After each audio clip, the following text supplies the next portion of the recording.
You may be seated. Thank you so much for being here today. We're going to be able to open up God's Word together, so I hope that you have your copy. So open it up, get it ready. We're going to be in John chapter 5. John chapter 5 this morning. Today we're talking about kingdom work. And when I talk about kingdom work, I'm talking about we, the church, partnering with the Lord in the work that He is doing and has established here on His earth to expand His kingdom. And so we talk about today and we look at how we challenge ourselves in what we need to do to be workers of the kingdom. How we come alongside, how we go and we serve the Lord while we are here on this earth. And, you know, many years ago I was challenged by a Bible study that I went through. Many of you, if you've been around for a little while in the church, may have even been through this Bible study. Raise your hand if you've ever been through Experiencing God. Henry Blackaby's Experiencing God. Love that Bible study, even though it's been like 20 years since I've been through it. Anytime you go through a study that really sort of impacts your walk with Christ, there's always little things that sort of stand out really for the rest of your life. Things that you remember. And there was one statement that Henry Blackaby makes in that study and in that book that has stood out to me throughout my ministry. When I went through that study, I was on staff at Northside Baptist Church in Mesquite. I was serving as the student pastor. We sort of went through that study as a staff. And this one statement stood out to me. Henry Blackaby says, watch to see where God is working and join Him in His work. And I've used that quote from Henry Blackaby several times throughout the years of my ministry because it just stood out to me how God is at work and I need to be joining Him. I need to be less concerned about where I want to work and be more concerned about where God is working. And go and join Him in the work that He is doing, because what we realize and what we're about to see in John chapter 5 is that God is always at work. He is at work around us, in the people around us, through the people around us. If they're believers in Jesus Christ, God is always working around us. And we look for these opportunities, seek these opportunities, and join Him in His kingdom work. And so this morning we're going to look at John chapter 5. And just to give you a little bit of background in John chapter 5 and what's going on is, this is the pool of Bethesda healing. There is a man who is paralyzed, a paralytic, that is laying by the pool of Bethesda. This was a usual practice because there was a tradition that if you laid by the pool of Bethesda, if the waters were stirred, if you were the first one down in it, you would be healed. And this paralytic was just there. He had nobody to dip him into the water, but he was just waiting. For 38 years, the Word of God says that he was paralyzed, could not move, could not walk. And this one day, which happened to be the Sabbath, Jesus shows up. And there is this paralytic laying by the pool of Bethesda, and he meets Jesus. And not just meets Jesus, but meets the healing power of Jesus that works in his life that day. And I mean, you can just imagine the excitement, the enthusiasm. I mean, he picks up that mat like Jesus told him. He is off. The word spreads that this man that has not walked in 38 years is now walking because of the healing hand of the Master. And it gets back to the people that really despise Jesus. If you're familiar with the Gospels at all, you know that Jesus, his nemesis is really the Pharisees. They're always after him, always trying to, hold him down, pull him back. They're always trying to prove him wrong. And so they sort of come after him and attack him on this whole working on the Sabbath thing. Like, you shouldn't have been doing this. What are you thinking? Are you really a man of God? Why are you doing this on the Sabbath? And Jesus responds in this way. Follow along with me in John chapter 5. We're just going to be in verses 16 through 20. And for this reason, the Jews were persecuting Jesus because he was doing these things on the Sabbath. But he answered them, my Father is working until now, and I myself am working. Jesus points out to them that, number one, God is at work. Regardless if you guys are taking a risk, God is working. God is always working. And Jesus says, and you know what? Because he is my Father, because we are one, which is important, Jesus is proclaiming in this point his deity, that he is the Son of God, the only Son of God. He is God in the flesh. And so when he proclaims this, he says, my Father is working until now, and I myself am working. For this reason, therefore, the Jews were seeking all the more to kill him, because he not only was breaking the Sabbath, but he was also calling God his own Father, making himself equal with God. So now they are really upset, and now they are really going to come after him.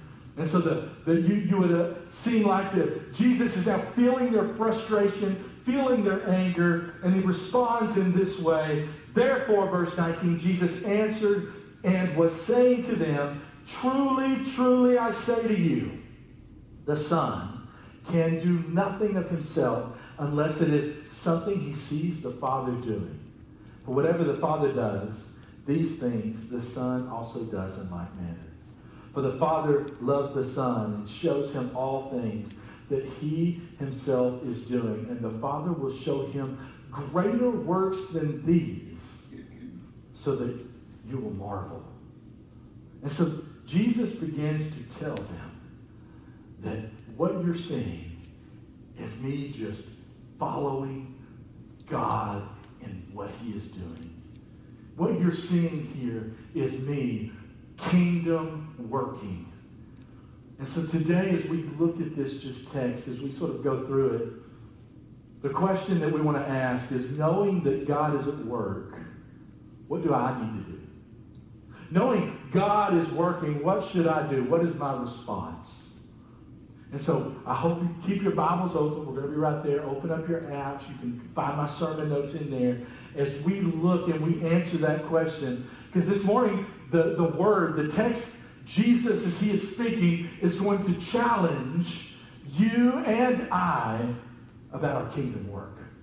And the first thing that I believe, the response that we see, knowing God is working, our response should be that we should be watching. We should be looking. We should be anticipating. What is God doing? Where is he working? Just like Henry Blackaby said, we need to watch and see where God is working. We need to be looking and watching out for where he's at. Jesus says in verse 19, therefore, Jesus answered and said to them, truly, truly, I say to you, the Son can do nothing of himself unless it is something he sees the Father doing. Everything that he does is initiated by the Father.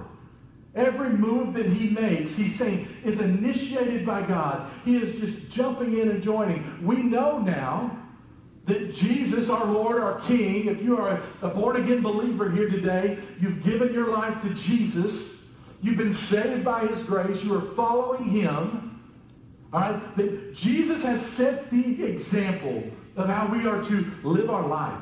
He is our perfect example. And so he's telling us here that we need to be watching and seeing what God is doing. Be able to go and join in. We've got to anticipate and see what he is doing. See, we have this unique relationship. Because of Jesus, we have this unique relationship with the Father. So that when he has an agenda, when he has a plan, we have access to it. Because of the relationship that we have through the Son. We get this inside information. I mean, how many of you right now would love like some stock market inside information? Right? Like if you just knew somebody on the inside, right?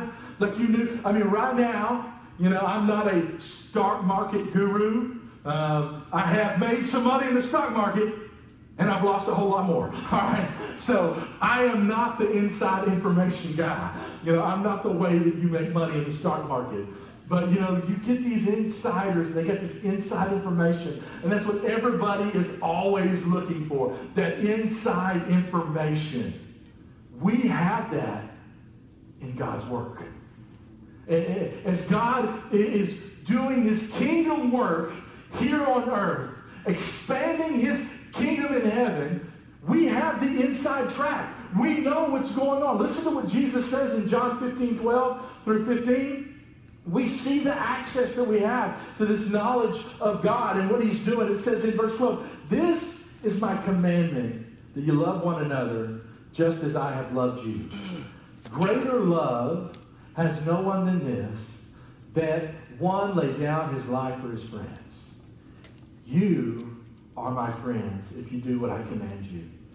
No longer do I call you slaves, for the slave does not know what his master is doing, but I have called you friends. For all things that I have heard from the Father, I have made known to you." Jesus is telling his disciples. All things that I know from the Father, I've made known to you. You have this access as Jesus is our mediator, as Jesus is our advocate. We have the access. And Jesus has given us his Spirit to guide us, to help us, to lead us, and to know and see where the Father's working. To see what God is doing.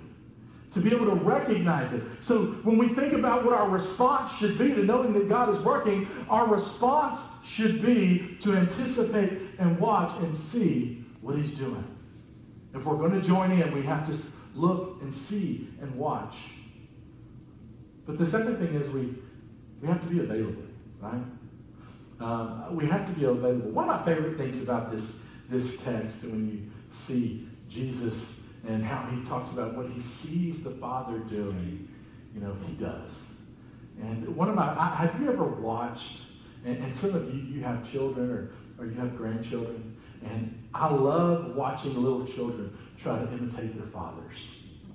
It was just a couple of weeks ago, we had a great service. We got to pray over several young families at the baby dedication, and commit to them that as a church we're partnering with them as they raise their children. We're coming alongside them to reinforce that we want their children to come to know Jesus in an intimate way and follow him with their life. And in the midst of that service, there was a moment outside, and there was a little boy, and he was with his daddy, and his daddy was just sort of out there patiently waiting on mom. If you remember, we sort of had the picture booth back there so you could go and take pictures with your mom, and I think mom was in there taking pictures and with her mom, and dad was outside with the little boy, and dad was just sort of hanging out and just chilling and sort of folding his arms, sort of squatting down. And that little boy was watching his daddy, and he just went squatting down and tried, looking so awkward. Dad was looking all cool and leaning up against the wall and sort of squatted down and just hanging out. But he wanted to be so much like his father. He was squatted down there, folding his arms, trying to be just like him. And I love the picture that this brings to my mind when I see this. And when I think of this, though, in order for us to go and join God in his work, we have to be available. We have to be available. One of the things that I believe when we think about so many times, I've had people say this to me, I just don't feel called to that. I think so many times we misuse that phrase, am I called? The call. Don't get me wrong, I totally believe and understand that God calls people out for specific things, for unique things. I believe that the elder and the deacon, those are called positions within the church, the ecclesiastical church. I believe that. I believe that people are called out for specific things. But I think sometimes we try to use that as just an excuse not to just join God in the moment, because we're scared or we're afraid or we don't think we're equipped. And we just try to say, well, I'm not sure God is calling me to that. I want you to understand, if God's in the middle of it and you see an opportunity, don't pass it up. Don't let your agenda, your plan, your life get in the way of being able to join God in that opportunity. Jesus says in verse 19, for whatever the Father does, these things the Son does also in like manner. I'm just joining in. I see where he's working, and I go plug in, and I do my best to serve him because I am a servant, and I serve in that moment. You know, I was taught a lesson many years ago, and, you know, it's something that I've shared several times because I can look back. It was such a, you think about it, it was such an impactful moment in that time. And this was probably 15, 16 years ago. We had gone on vacation to Denver, Colorado. One of the things I like to do, especially if I go to a large city, is I love to go to the zoo. All right, I love the zoo.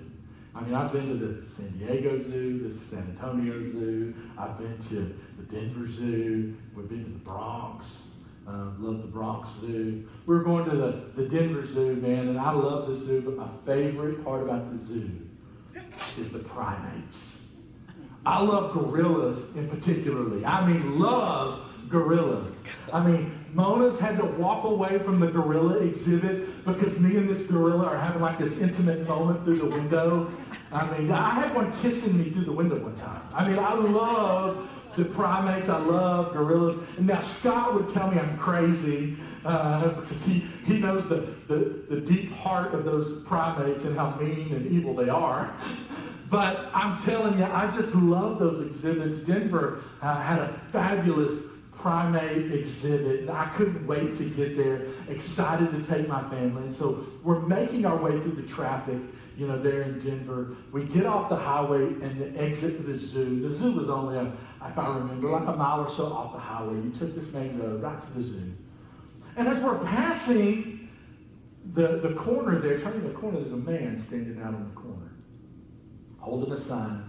I forget exactly what the sign said, but it was something to the effect of, you know, father of four, you know, or single dad, father of four. It left me with the impression of this guy had like 4 kids. He didn't have a job. He's just trying to feed his family. He needs some help. He needs some money. He needs some food. Now, I was so focused, I don't even remember if I read that sign or if one of my kids read that sign to me. But Grant, in the midst of that, actually said, Dad, why don't we stop and help him? And Craig said, no, we ain't got time for that. I mean, I got to get to the zoo. I got to get to see the primates. I got to get over there. I don't have time for that. And that stuck because my son, at that time, at that point, was in such a, he saw this opportunity of service. And whether God was working through that man or God was working through my son, God was working in the car, God was working. And Craig said, I ain't got time for that. I've got an agenda. I got a plan today. I'm not available. We've got to be available. If we're gonna be able to join God at work, we have got to be available. We can't let our own agenda and our own plan get in the way. We have to be able to stop. Jesus gives us the perfect example of that. I love the story of Zacchaeus. And there's a lot going on in that story. But Zacchaeus, God was working. And he was so excited to see Jesus, that this little man climbed up a sycamore tree just to lay eyes on the Son of God. And Jesus stopped. He stopped. You see this throughout his ministry. We talked about it even with the children. As we dedicated children just a few weeks ago, we talked about how much Jesus loves the children, and the parents were bringing the children to Jesus so that Jesus would touch them and bless them. And the disciples got angry. The disciples were really frustrated and like, we don't have time for this. Jesus said, no, don't forbid them to come. You bring those kids to me. God's working. When God is working, we need to be available. Isaiah teaches us this. In chapter 6, verse 8, we see the Lord speaking to Isaiah in a vision through a dream. And it says, and I heard a voice of the Lord saying, whom shall I send and whom will go for us? And what does Isaiah say? He says, here I am, send me. That needs to be our response. That needs to be our response when God says, this person needs help, this ministry needs help, this church needs help, these people need help, these children need help. Here's an opportunity. Who's going to go? We ought to all have the heart of, I'm available. Send me. Send me. Mark chapter 1, you see it with the disciples. The disciples were available. Jesus rolls up on them. There they are doing their normal duties for the day. They're working. In verse 16 of Mark chapter 1, and as he was going along the Sea of Galilee, he saw Simon and Andrew and the brother of Simon casting a net into the sea. And he says, they were fishermen, and Jesus said to them, follow me and I will make you become fishers of men. And immediately they left their nets and they followed him. Immediately they stopped what they were doing. Immediately they put aside their own agenda and their own plan. Immediately they saw this opportunity, this God-given opportunity in front of them. And they took it. The response when we know that God is working and he is working around us, our response is to always be anticipating and looking for where he is at work and be available. Be available. But then, we should expect more. In verse 20, for the Father loves the Son, and he shows him all things, and he shows him all things that he himself is doing, and the Father will show him greater works than these, so that you will marvel. Greater works than these, Jesus said, are coming. We know of some of those works.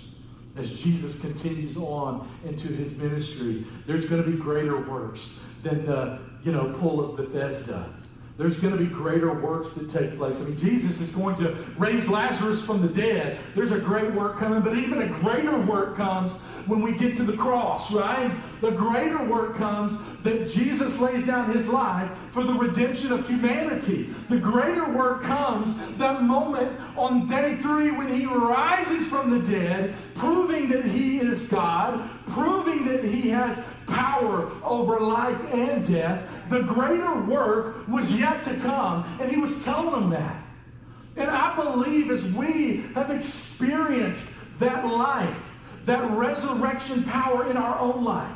See, if you are here today and you sit here as a born-again believer in Jesus Christ, that you've given your life to him, you've experienced the forgiveness and grace that come through Jesus, and you know him, then you have this power of the Holy Spirit inside of you. You've experienced that resurrection power in your life, but there's still greater things to come. God is still doing bigger things. I believe in the rapture. I believe in the 7-year tribulation. I believe in the 1,000-year millennial reign. I believe in the great white throne judgment. I believe in eternity. I believe greater things are yet to come. Amen. I believe those things. And so when I think about this and I look, we should be expecting more because there's more to come. And so this should cause us to strive. This should cause us to strive to be anticipating and watching and seeking out these God-given opportunities where he's working. This should cause us to strive and take advantage of those moments and be available and expect more. Expect more. God's love, God's power, it's still the same. God is the same yesterday, today, and tomorrow. It's the same forever. The same God that healed that cripple at the pool of Bethesda is working in our lives today. And he's working around us in others' lives. And he's working in us as we're working out our salvation, as we're working through things in our life. And he's working through us when we give him the opportunities. Expect more.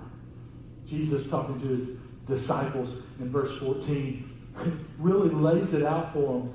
And in verse 14, or chapter 14, verse 10, he says this, do you not believe that I am in the Father and the Father is in me?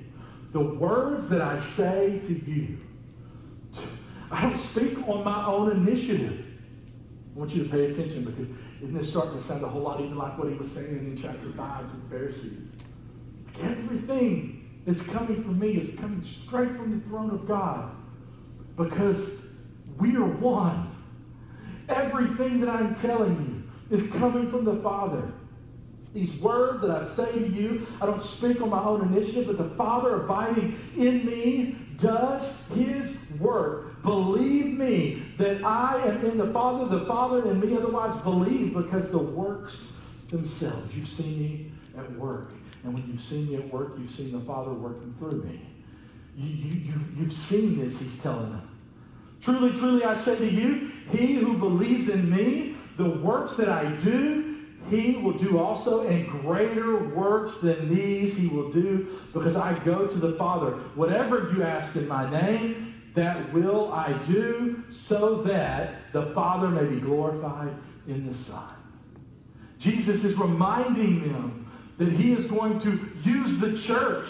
The church has a responsibility to come alongside God in all that he is doing. He wants to use the church. That's what the church is created for. If we weren't here to work and to serve the Lord, urging others, as the Apostle Paul says, to come and to know his marvelous grace, then this moment you got saved, you would just immediately just be raptured up and gone. It doesn't need you here anymore. If it was just for you to be saved, and that's the only reason you're here on this earth, then the moment you got saved, you could just be raptured up and gone. But God wants to use you. And God can use you if you're available and you're expecting him to do more in your life. God wants you to work with him. God wants to work through you as he is working in you. And we just have to be looking and anticipating opportunities.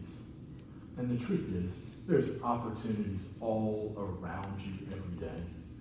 And even as a church, we try to create those opportunities for you.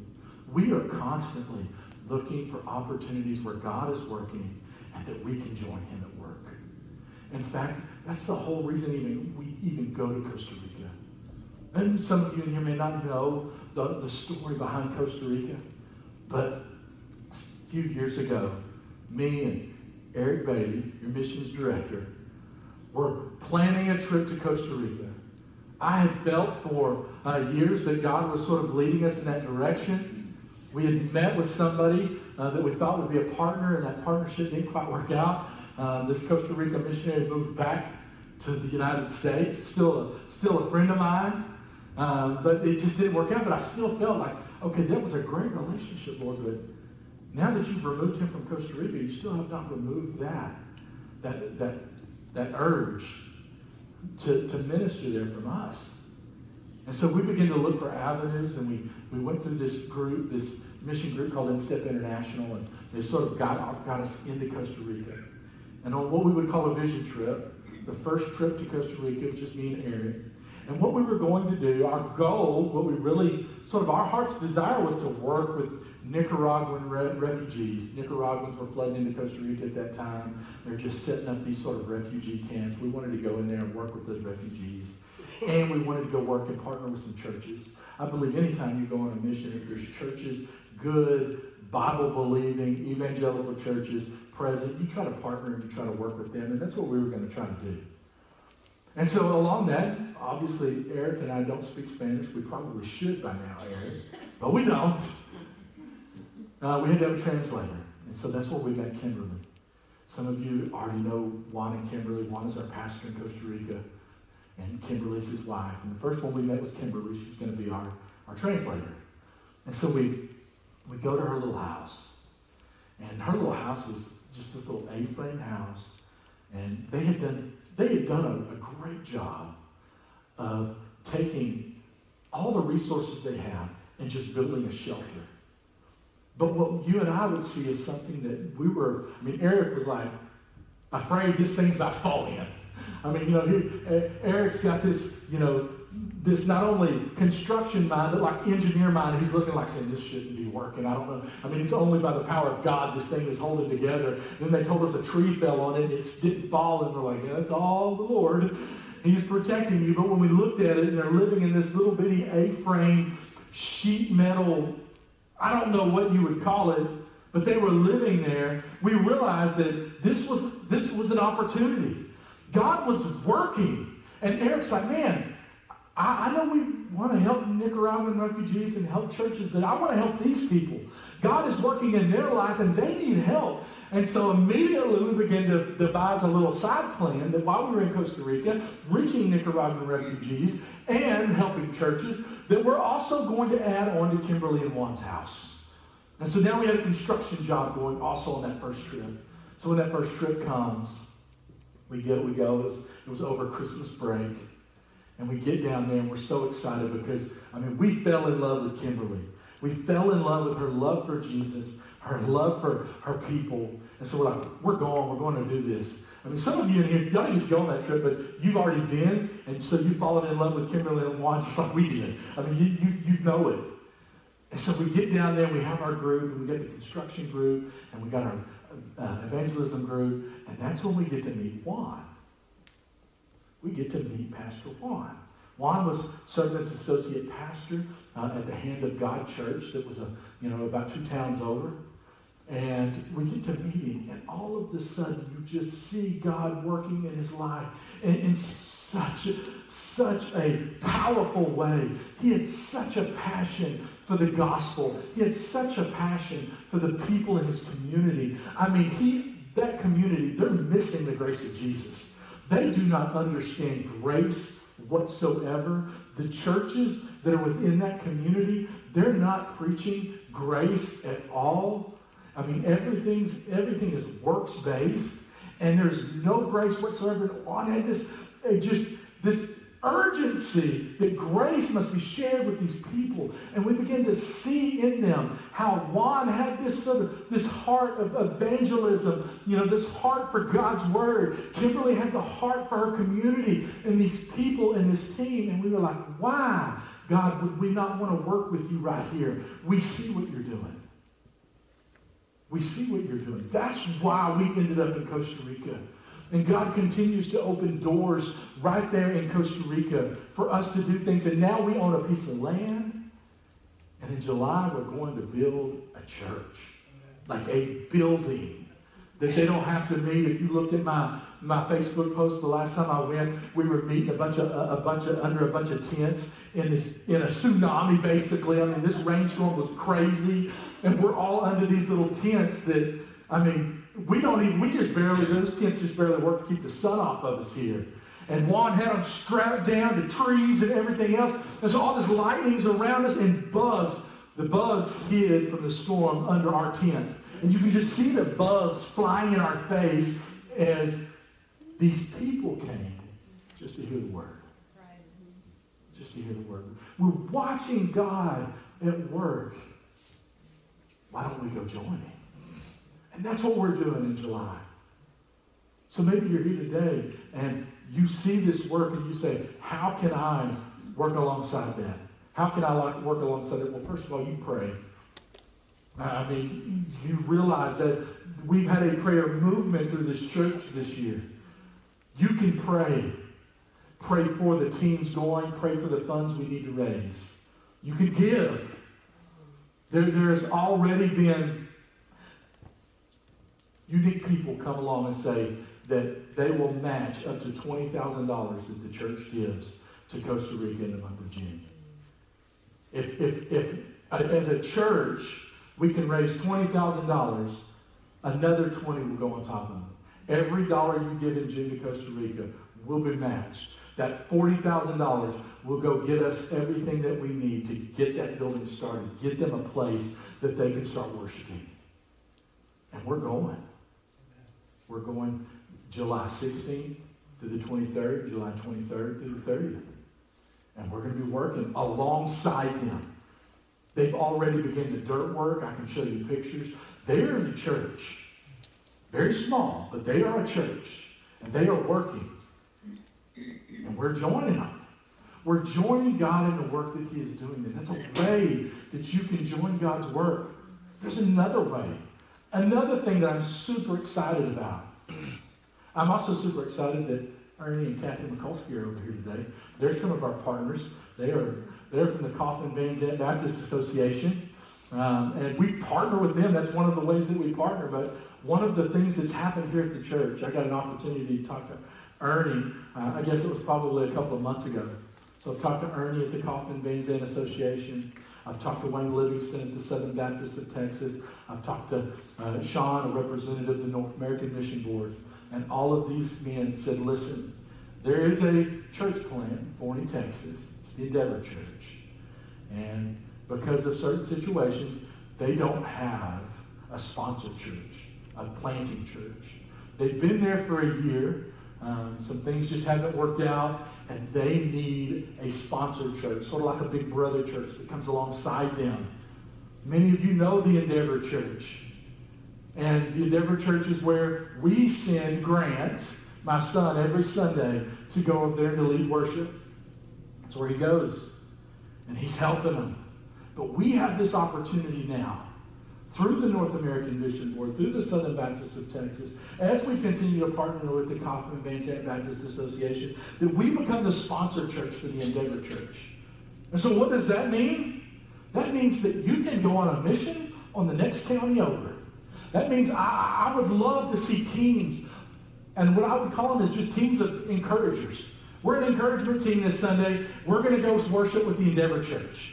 If we need to help set up chairs there at Criswell Elementary School, we're going to go set up chairs. If we need to just go hug on that pastor, because y'all know Pastor Kyle, he came and he did the D-Now for us. He preached for us on that Sunday morning. You've got to meet him. You get to know him. You get to know some other people in that church. And just go and just love on them, help them. They may have a big outreach event in one of the parks there in Forney.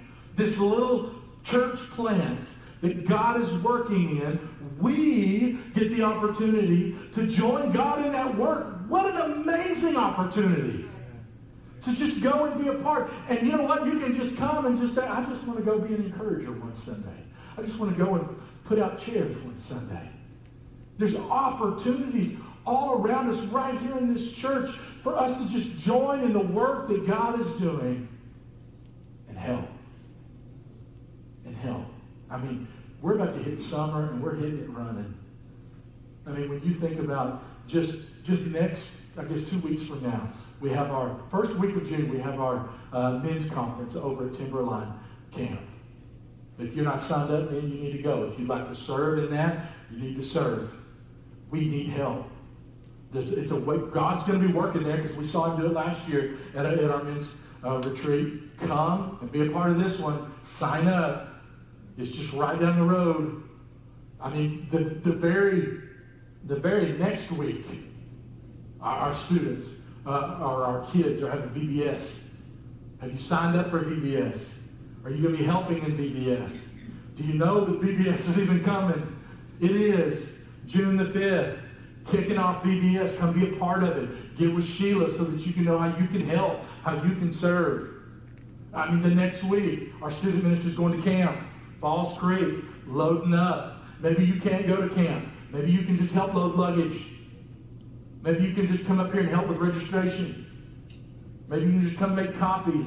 Maybe you can pack up food. Maybe you could just sit at home and bake a big old batch of cookies and send with us to Falls Creek. There's so many ways. When you see God working, you see that opportunity. You jump in there and you find a way to serve. You find a way to do something. We come back from student camp, we have kids camp. That's right, our 3rd through 6th grade going to camp. The very next week. We come back from that, we got July 4th, and that's one of our largest outreaches of the year. Freedom in Edom, right here. So many opportunities to reach people. To share the gospel. To serve one another. All of a sudden, after 4th of July, before you know it, July 16th here, we're going to Costa Rica for 2 weeks. The next thing you know, we come back from Costa Rica, and then another big, giant summer event that we always do, Splash Kingdom Outreach event.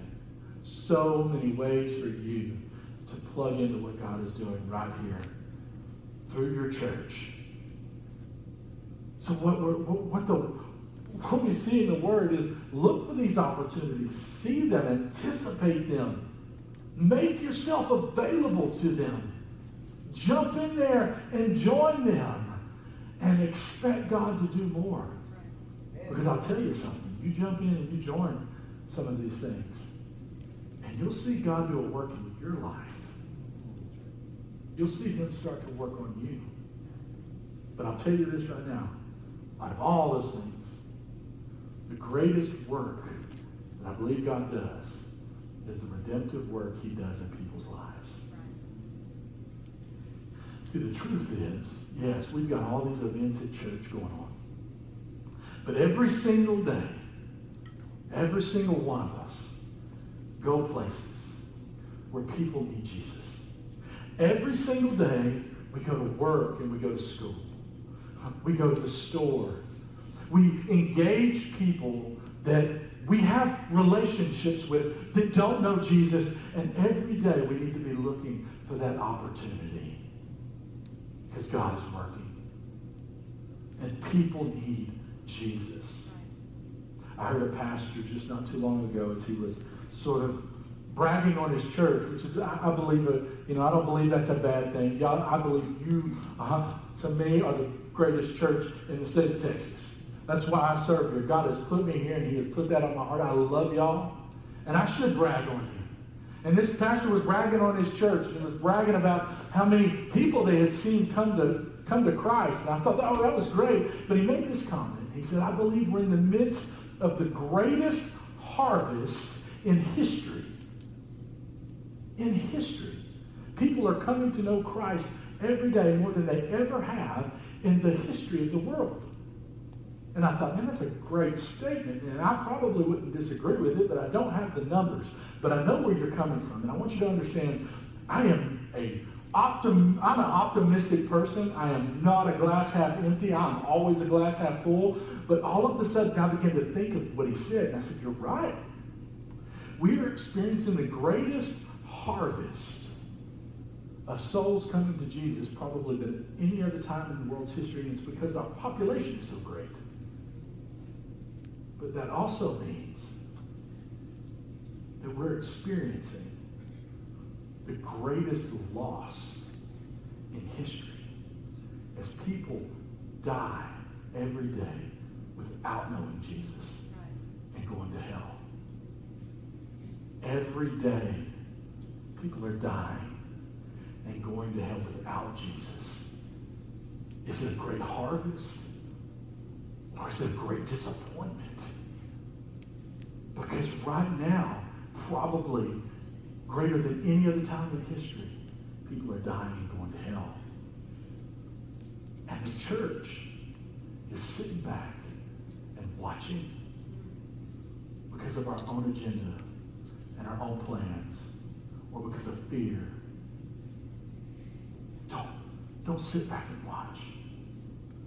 Allow the Lord to work in you and through you.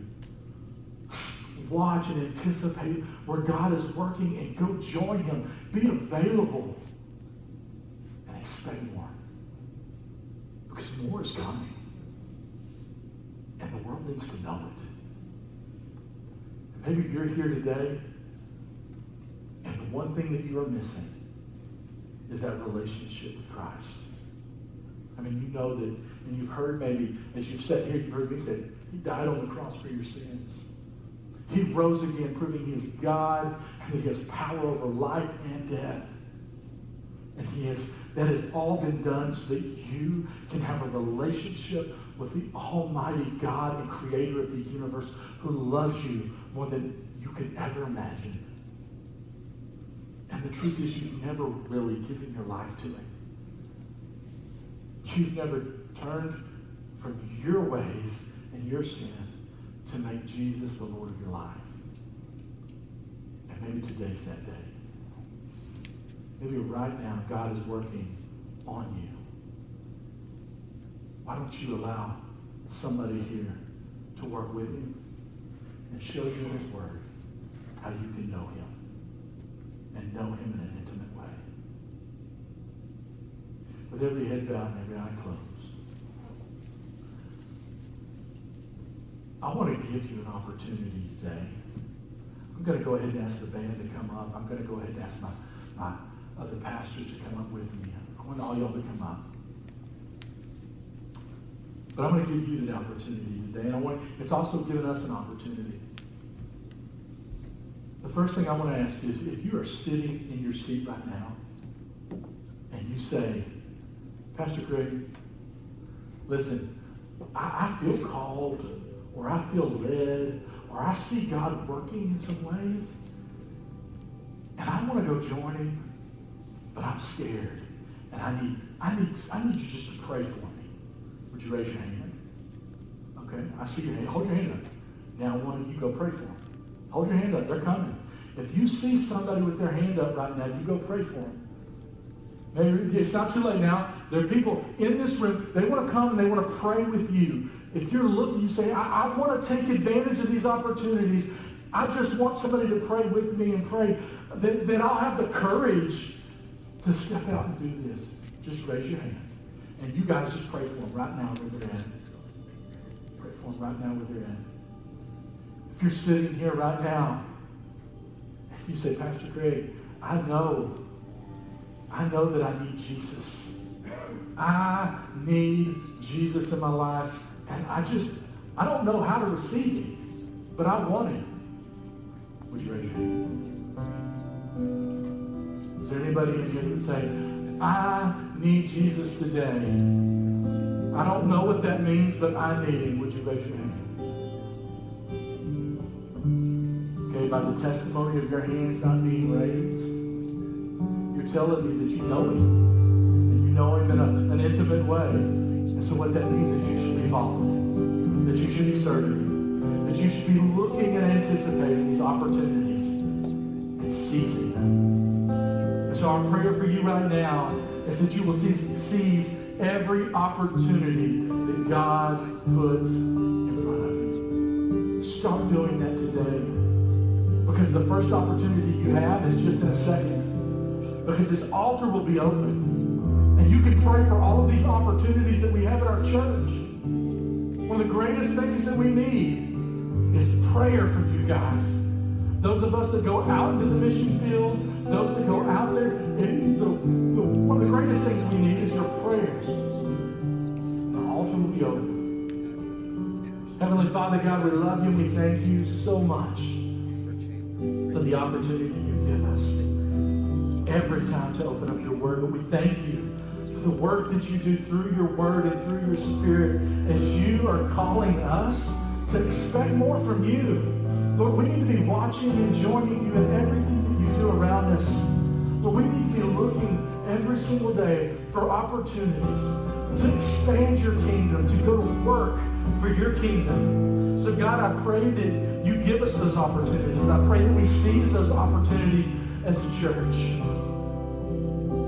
Lord, I pray that you open up new doors for our church here in Needham to serve you.